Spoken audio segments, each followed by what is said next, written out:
A cidade de São Paulo, em sua origem, era um povoado pobre, habitado basicamente por portugueses e indígenas. Era uma economia de subsistência e parte dos portugueses que se estabeleceram ficaram conhecidos como bandeirantes. Os bandeirantes partiam do então povoado para explorar o interior em busca de metais preciosos e de indígenas, chamados de negros da terra, que eram capturados e vendidos como escravos. As incursões interior adentro eram chamadas de bandeiras e financiadas, em sua maioria, pelos próprios participantes. Algumas bandeiras foram bancadas pela coroa portuguesa. Os bandeirantes chegaram longe: Mato Grosso do Sul, Goiás, Minas Gerais e Paraná, por exemplo.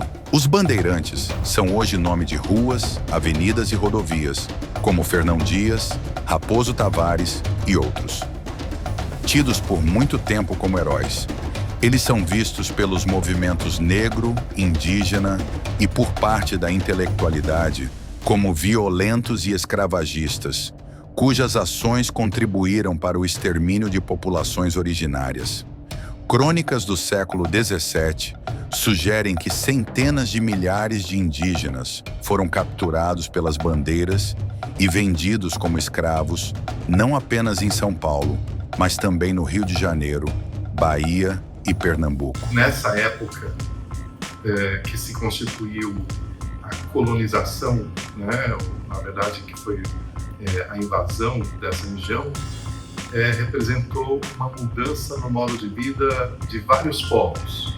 Para você ter uma ideia, o litoral, onde hoje é Santos, São Vicente, toda essa região, e o Planalto, onde hoje é São Paulo, ABC, essas duas regiões, no século XVI, eram povoadas por dois imensos povos, os povos Tupiniquim de um lado e do outro lado, mais à frente, os Tupinambá, e entre um e outro, diversos outros agrupamentos. Além dos bandeirantes e seus agregados, muitos deles indígenas, o povoado abrigava comerciantes, religiosos, com destaque para os jesuítas, e aventureiros de diversas origens.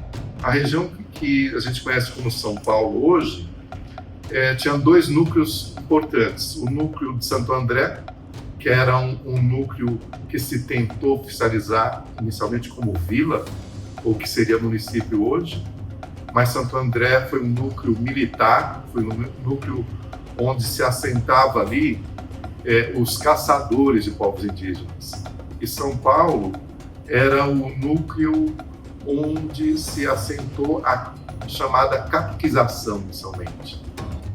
A Terra dos Bandeirantes, nome este que identifica a sede do governo estadual de São Paulo, se originou na subjugação de populações nativas como meio de sobrevivência e enriquecimento.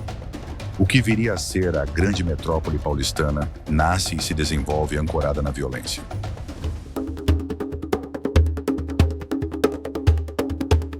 A metrópole que pulsa em ritmo acelerado, onde o concreto e o aço se misturam com a rica história de um povo que, com sua força, moldou a identidade desta cidade.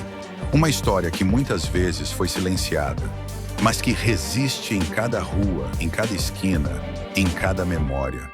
Mergulhar nas profundezas dessa história, desvendando os laços que unem o passado e o presente, a luta e a resistência, é mergulhar na memória de galáxias que permanecem conosco. É importante não perder o tempo da lembrança. A lembrança como diagrama dos saberes e da amorosa simplicidade ensinada pelos bravos que já se foram. O Brasil abriga a maior população negra fora da África, um número que ecoa a magnitude da diáspora africana e a profundidade da influência negra na formação do país. Em São Paulo, essa presença se manifesta com uma intensidade que molda a identidade da cidade, tanto em sua história quanto em seu presente vibrante. O Brasil conta com milhões de cidadãos que se identificam como negros ou pardos, um contingente que representa uma parcela considerável da população. Em São Paulo, esse número também é expressivo. com uma população negra que desempenha um papel fundamental na vida social, cultural e econômica da cidade. A chegada de milhões de africanos escravizados ao Brasil deixou uma marca indelével no país. A força de trabalho africana foi a base da economia colonial e a cultura africana se entrelaçou com as culturas indígenas e europeia, criando um mosaico cultural único. A população negra teve um papel crucial na construção de São Paulo, desde os tempos coloniais até a metrópole moderna. A mão de obra africana e afro-brasileira foi fundamental para a construção de edifícios, estradas e outras infraestruturas. A cultura negra é uma força vibrante em São Paulo, manifestando-se na música, na dança, na culinária, na religião e em outras formas de expressão. O samba, o maracatu, o candomblé e outras manifestações culturais afro-brasileiras fazem parte do DNA da cidade. A história da população negra em São Paulo é marcada pela luta por direitos e igualdade. Desde os tempos da escravidão até os dias atuais, a comunidade negra tem se organizado para combater o racismo e construir uma sociedade mais justa. Reconhecer a magnitude da presença negra no Brasil e em São Paulo é fundamental para resgatar a memória histórica e valorizar as contribuições da população negra para o país. O apagamento da população negra em São Paulo é um processo histórico que se manifesta na invisibilização de sua contribuição para a cidade. O Estado brasileiro, em suas diversas fases, foi um agente ativo no apagamento da história negra do país. Uma ação que se manifestou não apenas na ausência de registros ou na negligência com a memória, mas também em políticas ativas de silenciamento e distorção dos fatos. Após a abolição da escravatura, o Estado promoveu políticas de branqueamento da população, incentivando a imigração europeia e buscando diluir a presença negra na sociedade. Uma estratégia que visava apagar as marcas da escravidão e construir uma identidade nacional predominantemente branca. A falta de políticas de reparação para os descendentes de escravizados contribuiu para a perpetuação das desigualdades sociais e econômicas, impedindo a plena integração da população negra à sociedade. A história oficial do Brasil foi construída a partir de uma perspectiva eurocêntrica, que minimizava ou ignorava as contribuições da população negra, apagando heróis negros e retratando a escravidão de forma romantizada ou justificada. O resgate da história negra é fundamental para combater o racismo e promover a igualdade racial, permitindo-nos compreender as raízes das desigualdades presentes e construir um futuro mais justo. A cultura afro-brasileira é parte fundamental da identidade nacional. E o resgate da memória histórica permite valorizar as contribuições da população negra para a música, a dança, a religião, a culinária e outras formas de cultura. O movimento negro tem desempenhado um papel crucial na luta pelo resgate da memória. Não é à toa que a Frente Negra teve sua sede ali na Liberdade, onde hoje, ironicamente, é a Casa de Portugal. O MNU, o Movimento Negro Unificado, nasce publicamente nas escadarias do Teatro Municipal e tem a sua primeira sede aqui no Bexiga. A Rua Direita, né, a famosa Rua Direita, Enterre Meu Coração na Rua Direita, era um espaço de articulação, convivência, circulação negra muito forte. Toda essa região, que hoje é o Largo da Memória, que foi um ponto de venda de pessoas escravizadas, né, que vai até o Bexiga, é marcada por uma série de publicações da imprensa negra desde a época do período pré-colonial e pré-abolição formal da escravidão.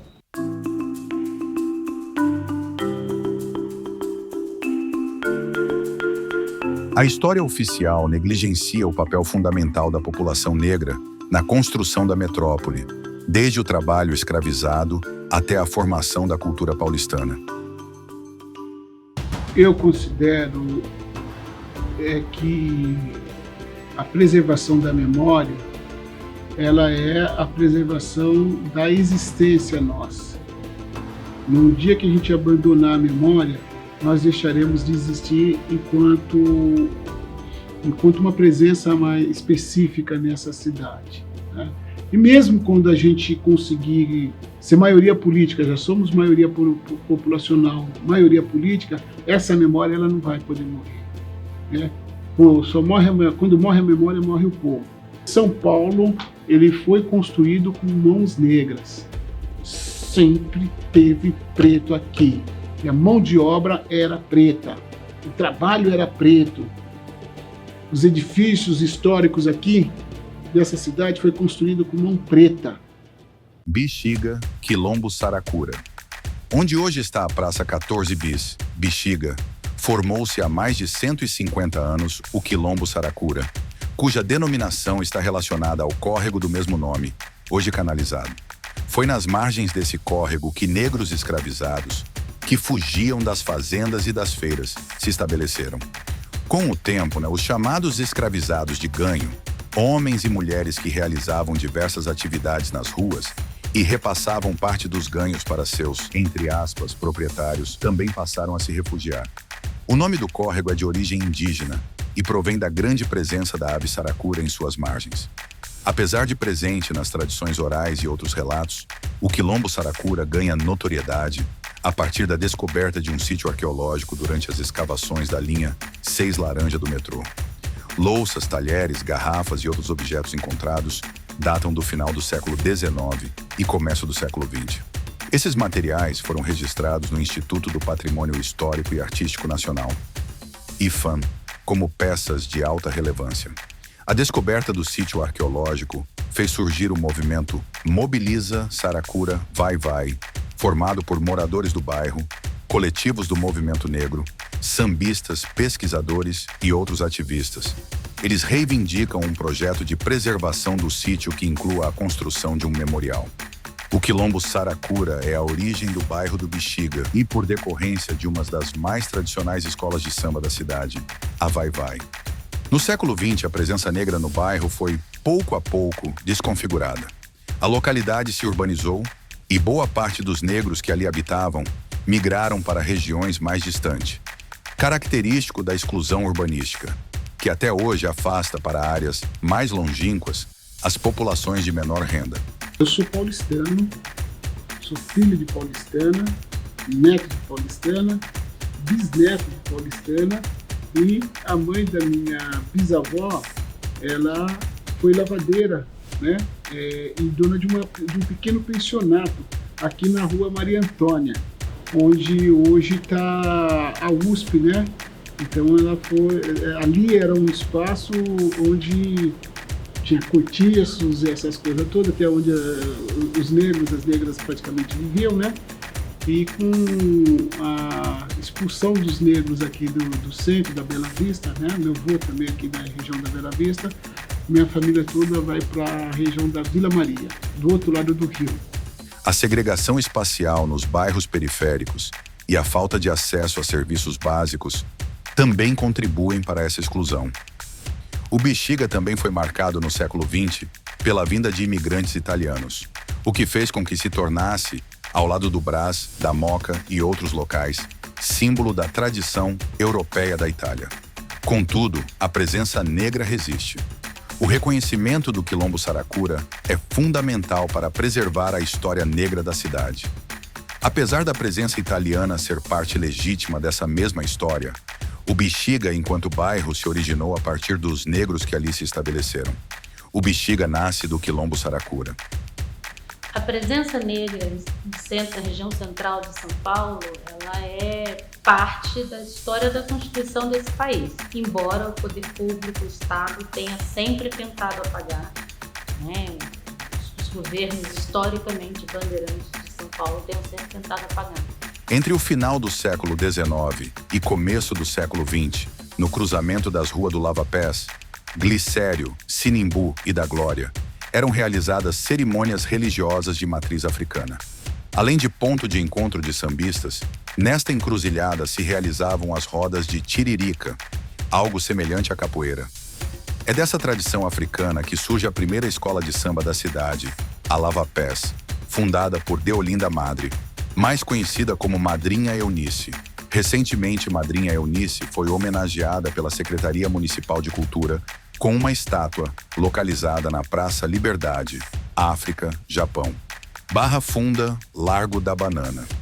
O Largo da Banana, localizado junto à antiga estação ferroviária, entre as ruas Brigadeiro Galvão, Barra Funda, Cadete e a Alameda Olga, é um dos berços do samba paulistano e parte da história da população negra em São Paulo.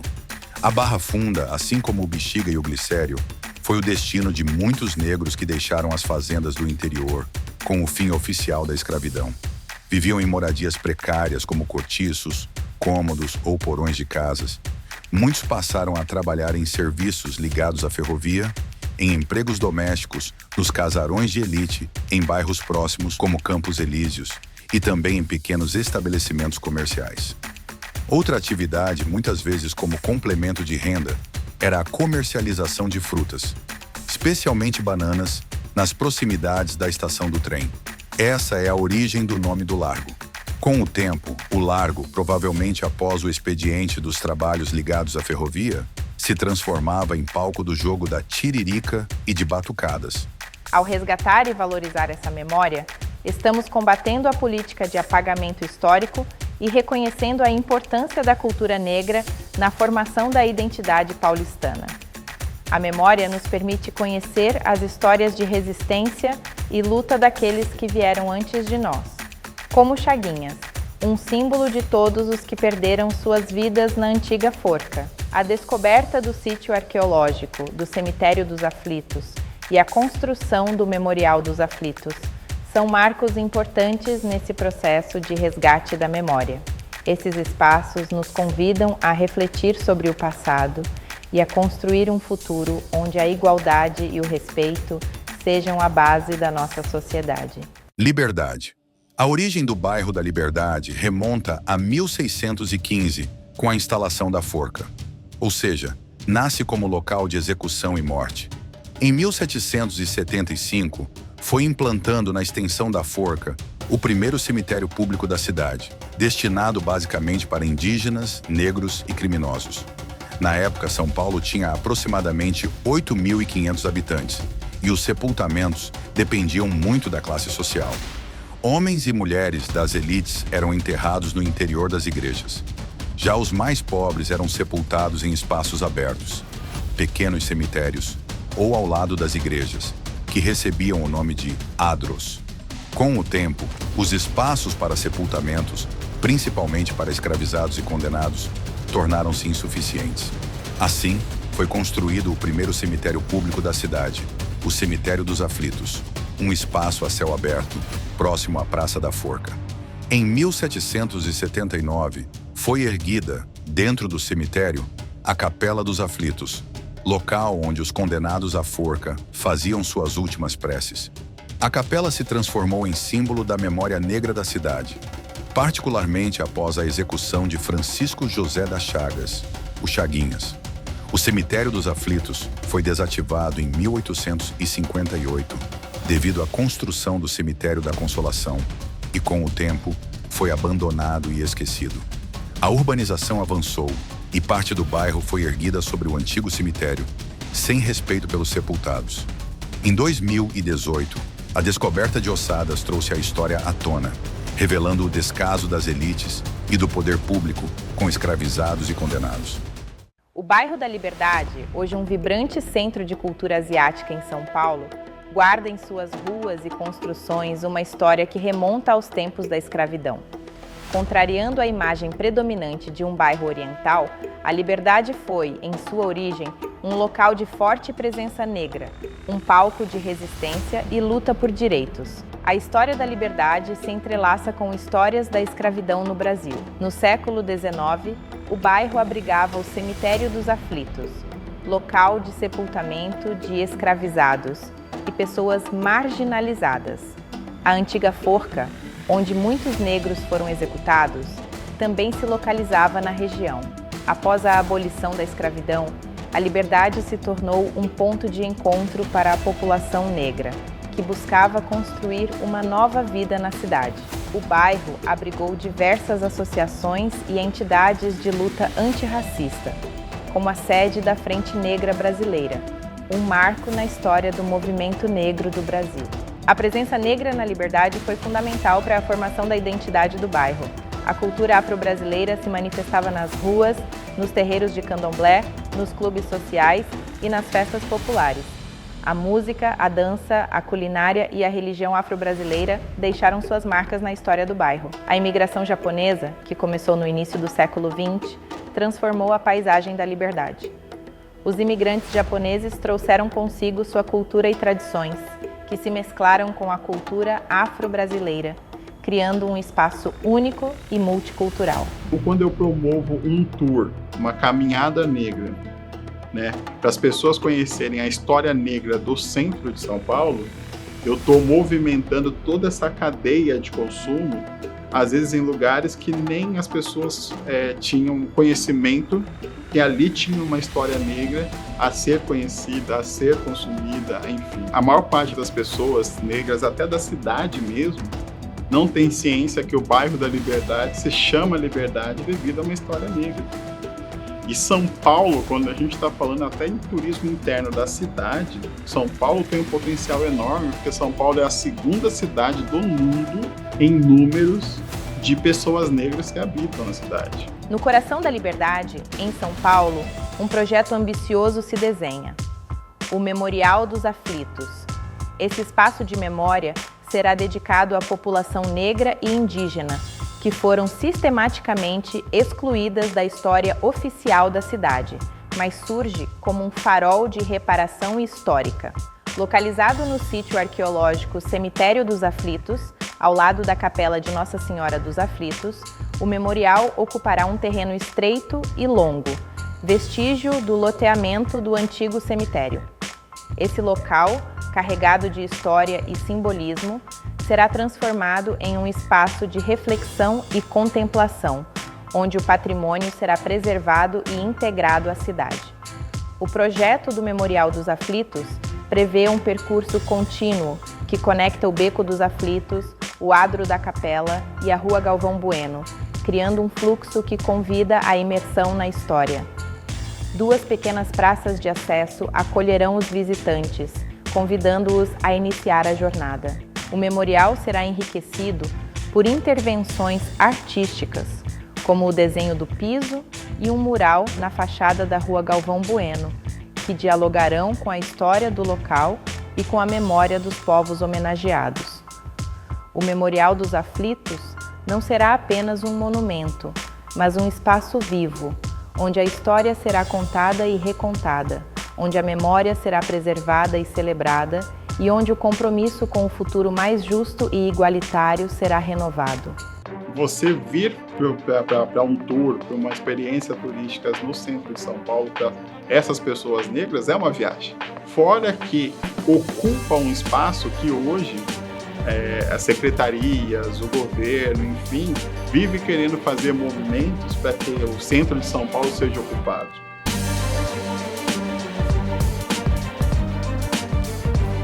É por causa de histórias como essas que é preciso lembrar do Cemitério dos Aflitos. Este marco histórico em São Paulo remonta ao período colonial, quando a cidade ainda se consolidava.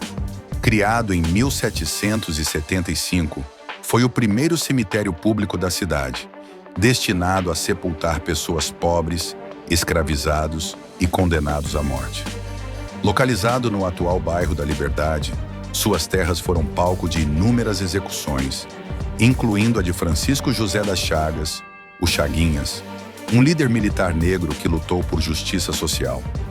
O Cemitério dos Aflitos funcionou até 1858, quando foi desativado. Atualmente, o local abriga a Capela dos Aflitos, um remanescente do antigo cemitério, que se tornou um ponto de peregrinação e devoção a Chaguinhas. O espaço também é um importante sítio arqueológico, onde foram encontradas ossadas de pessoas escravizadas e outros vestígios do passado. Porque quando começaram a cavar a questão do metrô ali, começaram a encontrar ossadas. E aí, a gente ia jogar fora essa ossada? Não.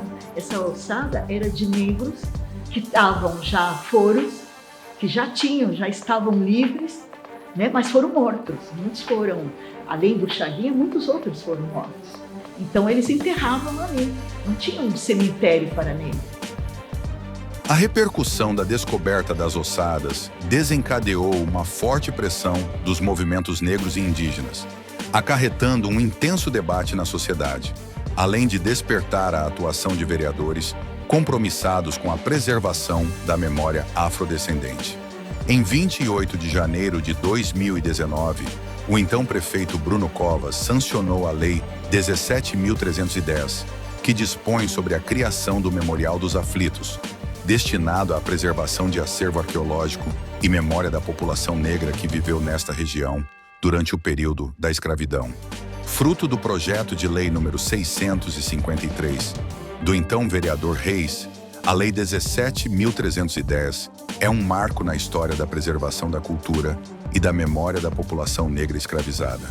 Em 9 de setembro do mesmo ano de 2020, Bruno Covas assina o Decreto 59.750, que declara de utilidade pública para desapropriação os imóveis particulares situados no Distrito da Sé, Subprefeitura da Sé, necessários à implantação do Memorial dos Aflitos. Dava-se assim mais um passo institucional para a viabilização do Memorial dos Aflitos, que passa também a integrar o Plano de Metas da Prefeitura 2021-2024, e por não ter ainda saído do papel, vai integrar o Plano 225 a 228, como prevê a Meta 92. Essa vivência no centro, ela permeia já desde lá de trás e vem indo com altos e baixos, tudo, né? Então, quando surgiu essa questão que a Ikezak, né, vendeu o prédio ali para o chinês, ele foi fazer a escavação e surgiu as ossadas, e aí veio todo esse rebuliço, mas já tinha uma vivência, né, nesse território. Quando foi encontrado o sítio Lava Pés, lá no Glicério, eles tenham tido que admitir o vínculo entre aquele sítio arqueológico, entre o que foi o cemitério dos Aflitos e aquele território da região da Liberdade e Sarapura, o que nos dá uma dimensão de território ocupado pelo nosso povo negro sequestrado em África, e também pelos povos originários que resistiam à escravização e que se organizavam e articulavam junto nos quilombos, para a gente pensar o quão violento, bruto foi esse processo, não só de eliminação física, mas de eliminação histórica. Como é difícil, né? Historicamente, esses nossos avanços, eles são de fato pontuais, que a gente lembra, né? A gente lembra de tão pouco que são os nossos avanços, né? Nós conseguimos lembrar dele. E aí vai nascer a capela, porque o povo vai gritar justiça, liberdade, esse homem está morrendo injustamente. E aí na sua cova começa aí então a devoção do povo paulista, velas acesas, depois vão fazer uma capelinha e depois vai fazer aquela igreja que está ali há quase 100 anos, né? O abandono do cemitério dos Aflitos, transformado em solo para novas construções com a urbanização da Liberdade, exemplifica como essa mesma urbanização apagou a história das origens negras de áreas próximas ao centro de São Paulo. Em alguma medida, o memorial ali, que difunde a história dos Chaguinhas, a história da rebelião anti-escravista, e o que o Estado brasileiro promoveu contra os Chaguinhas e contra todos os nossos antepassados que foram enterrados ali sem direito sequer a placa do nome, é uma forma importante de, ainda que o Estado não reconheça oficialmente os crimes cometidos contra nós, mas se compreenda o projeto de Brasil, o Memorial dos Aflitos tem uma importância muito grande, porque nós não temos, quais são os monumentos, da comunidade negra? Você pode contar nos dedos, Pode contar nos dedos.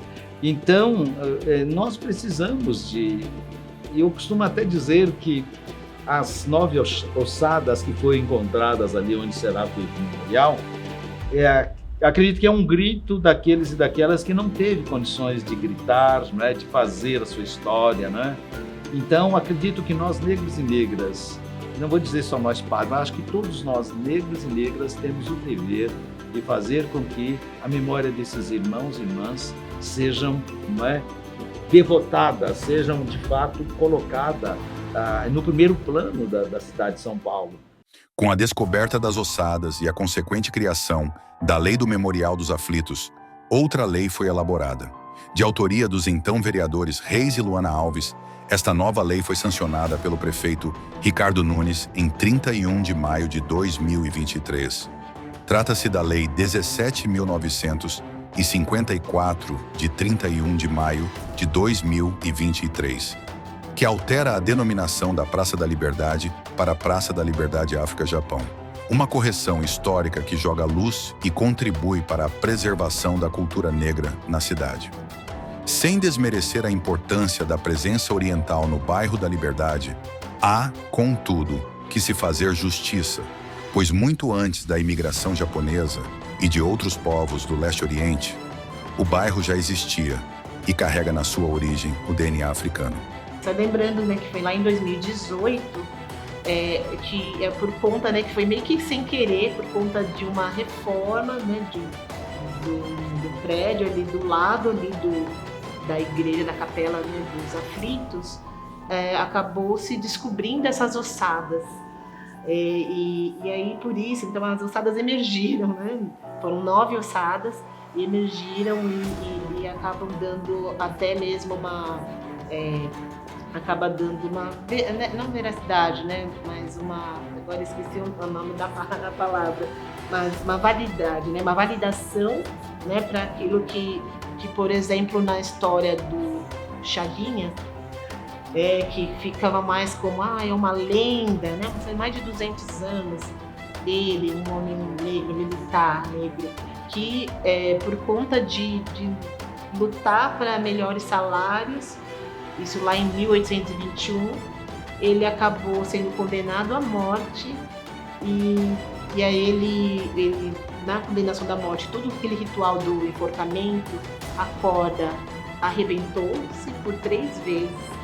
As pessoas, isso quando, pelas leis da época, quando isso acontecia, pediam-se clemência, e não ia ter mais um enforcamento, mas eles estavam com tanta raiva dele, porque também por ser negro, acabaram que não, vamos continuar e ele vai ser morto, mas ele foi morto não enforcado, ele acabou sendo morto com pauladas, com facadas.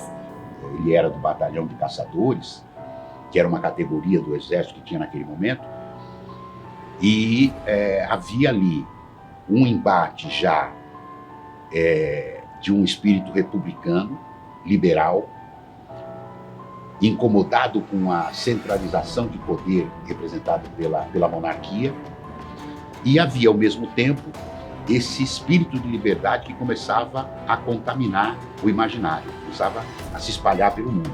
Então Chaguinhas, a revolta do Chaguinhas acontece logo no mês seguinte, em Santos, que é um local estratégico, um porto, de maneira que era preciso dar o exemplo, era preciso sufocar aquela rebelião e, ao mesmo tempo, punir os seus líderes de uma maneira exemplar. Quem é, afinal, Chaguinhas? Voltemos um pouco para entender melhor sua história. Francisco José das Chagas, conhecido como Chaguinhas, foi cabo negro do 1º Batalhão de Santos, que se destacou por sua liderança em período de grande turbulência no Brasil. Sua história se entrelaça com as lutas por justiça social e igualdade que marcaram o início do século XIX. Nascido em contexto de desigualdade e opressão, Chaguinhas ingressou na carreira militar onde testemunhou de perto as injustiças sofridas pelos soldados brasileiros, em contraste com os privilégios dos militares portugueses. A insatisfação com os atrasos salariais e a falta de reconhecimento de seus direitos o impulsionaram a liderar um movimento de resistência. Em 1821, Chaguinhas e outros 6 soldados lideraram um motim no quartel da Rua de Santa Catarina, em Santos, exigindo isonomia salarial e o pagamento de vencimentos atrasados. A revolta se espalhou e os amotinados atacaram uma embarcação portuguesa, o que resultou na prisão de seus líderes. Chaguinhas foi julgado e condenado à forca por crime de lesa majestade, ou seja, traição contra a pessoa do rei. Sua execução ocorreu em 20 de setembro de 1821, na atual Praça da Liberdade, em São Paulo. A história de sua morte é marcada por detalhe que se tornou lendário. A corda com a qual seria enforcado arrebentou 3 vezes, o que gerou comoção popular e gritos de liberdade.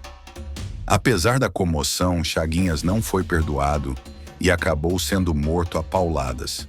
Seu corpo foi levado para a Capela dos Aflitos, que pertencia ao Cemitério dos Aflitos, onde eram enterrados negros, indígenas e os enforcados. A figura de Chaguinhas se tornou símbolo de resistência e luta por justiça social, e sua memória é preservada no Memorial dos Aflitos, local de reflexão sobre o passado e de resistência contra a opressão. Sua história nos lembra da importância de lutar por nossos direitos e de honrar aqueles que, como ele, se sacrificaram por um mundo mais justo e igualitário. Chaguinhas, pensar nessas descobertas, entendeu? Que revela o que foi a história de São Paulo, como que ela se deu e tal. A gente tem que se associar ao que acontece hoje, porque para não dar aquela conotação que isso foi no passado, olha, antes, não sei o que, naquela época e tal, né? Os pretos faziam, mas não apareceu, né? Não aparece hoje. Hoje. Com todo o conhecimento, com toda a luta que a gente tem. E considero também que o movimento negro negligencia a disputa do simbólico. Né? Tem uma luta ideológica. Não é só não é uma questão de afirmação de identidade. Não, é de construção civilizatória que precisa ser pensada. O Memorial dos Aflitos, erguido no antigo Largo da Forca, é um espaço de reflexão sobre a violência da escravidão e a luta por justiça. E no centro dessa jornada, a figura de Francisco José das Chagas, o Chaguinhas, um líder negro que, com sua coragem e determinação, desafiou a opressão e se tornou um símbolo da luta por igualdade. Sua história, assim como a de tantos outros, nos inspira a manter viva a chama da resistência, a honrar a memória daqueles que vieram antes de nós e a seguir lutando por um mundo onde a justiça e a igualdade sejam uma realidade para todos. Seu legado transcende a dor, iluminando o caminho da resistência contra o racismo, demonstrando a atualidade de sua luta.